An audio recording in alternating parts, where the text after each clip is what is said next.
ఈ విద్యుత్ సంస్థలో గత 1 తారీఖు నుంచి సమ్మె చేస్తున్నాము. మేము 2000 నుంచి 2500 మంది ఉంటాము.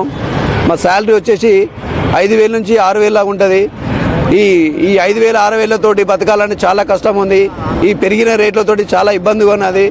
మరి కాంట్రాక్టర్కి కానీ యాజమాన్యాన్ని కానీ డిపార్ట్మెంట్ కానీ ఎన్నోసారి తెలియడం జరిగినది. మాకు ఉద్యోగ భద్రత కల్పించాలని, ఆరోగ్య భద్రత కల్పించాలని, మరి కనీస వేతనము కల్పించాలని ఎన్నోసారి గవర్నమెంట్కు లెటర్ ఇవ్వడం జరిగింది. కానీ మా పైన కానీ మళ్ళీ ఎలాంటి స్పందన లేదు. మేము ఈరోజు రోడ్డు మీదకి వచ్చినాము. మాకు కుటుంబ భారం చాలా ఉంది.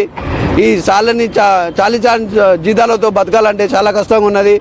ఇక్కడ నేను గత 15 సంవత్సరాలు పనిచేస్తున్నాను. ఇప్పుడు నాకు పెళ్ళి అయి కూడా 12 సంవత్సరాలు అవుతుంది. పిల్లలు చాలా భారంగా ఉన్నది. నేను ఒక్కనే కాదు, ఇక్కడ ఉన్న వాళ్ళందరికీ 90% పెళ్ళిళ్ళు అయినాయి. అలా వాళ్ళకు చాలా ఇబ్బంది ఉన్నది.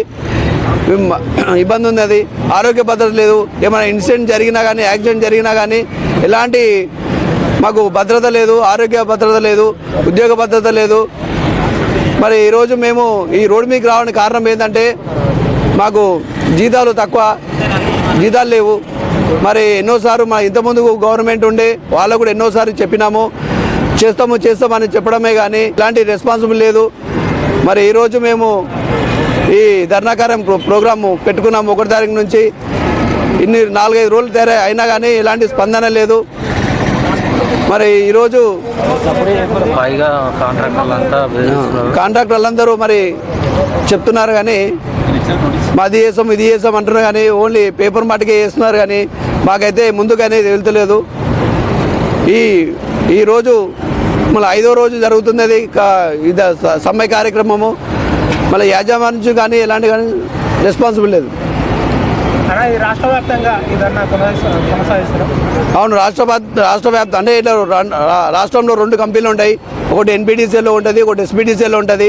మా ఎన్బిడిసిఎల్లో కొంచెము వాళ్ళకు కొన్ని సౌకర్యాలు కలిగించారు. ఎస్బిడిసిఎల్లో అది కూడా లేదు.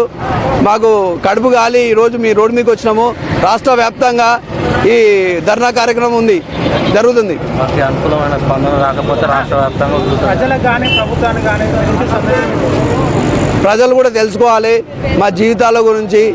మేము ఎంత కష్టపడుతున్నాము, ఆరోగ్య భద్రత లేదు, బిల్లు కొట్టనికపోతే ఎన్నో యాక్సిడెంట్లు జరుగుతున్నాయి, కొన్ని కుక్కలు గడుస్తున్నాయి, ఎన్నో జరుగుతున్నాయి. అలాంటివి మాకు ఏమీ లేకుండా ఏం లేదు. ఈ గవర్నమెంట్కి ఏం చెప్పేదే కూడా విషయం అంటే మా మీద కరుణించి మాకు కనీస వేతనం కలిగించాల్సిందిగా మా మనవి.